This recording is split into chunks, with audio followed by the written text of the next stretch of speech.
नमस्कार दोस्तों, स्वागत है आपका मेरे चैनल एनपी द फायर में। एक बार की कहानी मैं बताता हूँ। एक इंसान को मौत की सज़ा सुनाई गई। वहाँ के उस देश के वैज्ञानिकों ने कुछ रिसर्च करने के लिए सरकार से गुहार लगाई कि मैं अपने तरह से इसका मौत देना चाहता हूँ, आप हमें इजाज़त दीजिए। सरकार ने उसे उसके हवाले कर दिया। उन वैज्ञानिकों ने यह तय किया कि इसे सांप से कटवाकर इसकी मौत दी जाएगी। उसे ये सुना दिया गया कि तुम्हारी मौत सांप के काटने से होगी। उसे एक अंधेरे घर में बिठाया गया और एक सांप को रोशनी से उतरता हुआ उस कमरे में दिखाया गया। इसके बाद लाइट बंद कर दी गई। सांप भी पकड़ के वो लोग ले गए, बट अंधेरे में 2 पिन उसके पैर पे चुभा दिए गए। सुबह जब उसे देखा गया तो वो मर चुका था। सांप काटा भी नहीं और वो मर भी गया। इसके बाद की कहानी और आपको आश्चर्यचकित करेगी। जब उसका पोस्टमार्टम किया गया, उसी सांप का विष भी उसके मरने का कारण उसके शरीर में पाया गया। आप सोच सकते हैं कि ये मस्तिष्क, जो हमारा ये दिमाग है, जो हमारा ये ब्रेन है, इसमें जैसी घटनाएं हम फीड करेंगे, इसको जैसा हम संदेश देंगे, ये हमारे बॉडी को वैसा संदेश देगा। जो घटनाएं होती हैं वो ना होते हुए भी हमारे मस्तिष्क उसे मान लेता है।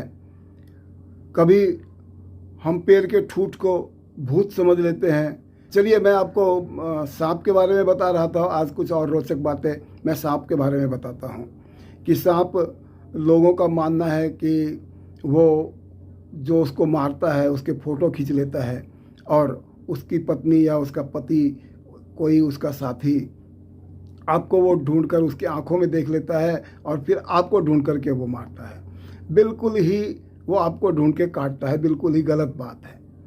होता क्या है, जैसे ही आप किसी सांप को मारते हैं तो आप ये समझ लीजिए कि सांप के मारने के बाद भी जो उसका सर होता है वो कुछ घंटों तक जिंदा रहता है और उसको आप उसके अगर संपर्क में आएंगे तो आपको काट सकता है। ये सच है। इसके लिए पहले के लोगों ने ये करना शुरू किया कि जो सांप को मारते थे तो उसका सर भी कुचल देते थे।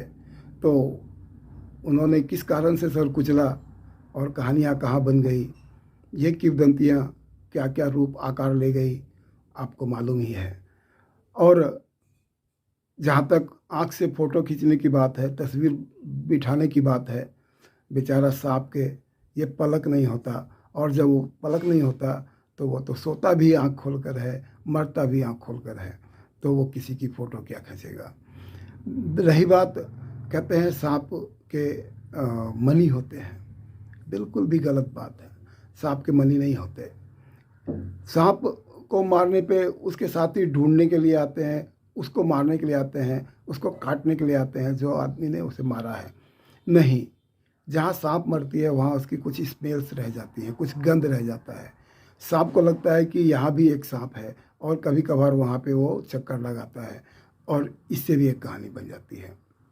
मेरा कहने का मतलब सिर्फ ये है कि बिना सच्चाई जाने हुए जो सच है उसको न जानते हुए एक कहानी गढ़ लेना अच्छी बात नहीं है। आपको मालूम है दुनिया में 30,000 तरह के सांप होते हैं। उसमें से सिर्फ 20%, लगभग 20% ही विषधारी होते हैं। 80% सांप बिल्कुल विष नहीं होते, उसको काटने से कोई फर्क नहीं पड़ता है। बट कई बार ऐसा देखा गया है कि बिना विष वाले सांप के काटने पे भी लोग मर जाते हैं। उसके मरने का कारण क्या होता है? डर। ये जो डर, ये जो भय है, ये बहुत ही बड़ी चीज़ है। आज भी दुनिया में 40,000 लोग सांप के काटने से लगभग मरते हैं प्रतिवर्ष।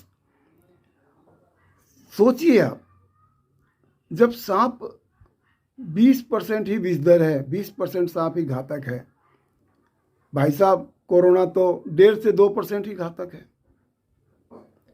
कोरोना से अगर 100 व्यक्ति को कोरोना होता है तो 1.5 से 2 व्यक्ति ही मरते हैं। आप इतने पैनिक क्यों हो रहे हैं? आप इतने क्यों बाज़ार मार्केटिंग ये फैला रहे हैं? क्यों उसका डर इतना ज़्यादा बिठा रहे हैं? इसीलिए मत डरिए, खुश रहिए। और अगर आप मस्तिष्क से मजबूत रहे तो आपके शरीर को वैसा ही ये आदेश देने वाला है कि कोरोना क्या ज़िंदगी की बहुत सारी जंग, बहुत कठिनाई की जंग, बहुत आश्चर्यचकित रूप से लोग 7-7 दिन तक किसी भूकंप में दबे मलबे में बचकर निकलते हैं। इतनी असाध्य, इतने स्ट्रांग हमारे सेल्स और हमारा मस्तिष्क और हमारी प्राण शक्ति है। इसको ऊंचा रखिए, खुश रहिए और लोगों, अपने परिवारों को भी खुश रखिए। नमस्कार, धन्यवाद।